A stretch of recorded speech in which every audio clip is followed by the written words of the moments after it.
Hello and welcome to the question and answer section of Dario Health's YouTube channel. Now our last two videos answered some questions about the application, and today we're going to keep going with that. So volume number 3 of questions about the app. Let us begin. Question number 1, how do I set my hypo contact? So first off, what is a hypo contact?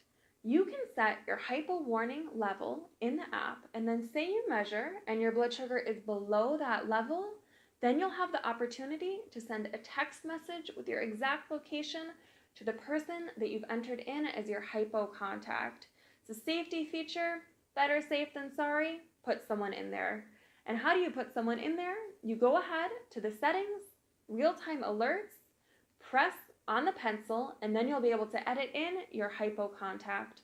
Now, if you want step-by-step instructions of how to do this, check out Dario Tip of the Day, number 4.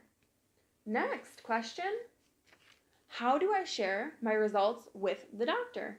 This also is listed step-by-step of how to do it in Dario Tip of the Day, number 3.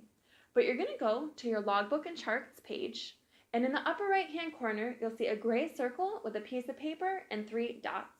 If you press on that, you'll see that you can email out your results, and you can pick which format you want to email it in.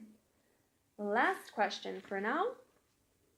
How do I start using the Dario app? I'm entering in my email and my password, but it isn't working. So when you go to the Dario app for the very first time, make sure to press Create New Account.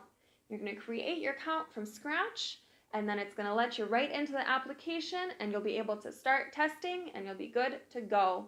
That is all for now. Make sure to subscribe. And remember, if I didn't answer any of your questions about the app now, check out our previous videos, and don't forget about the Dario Tip of the Day and our tutorials. See you next time.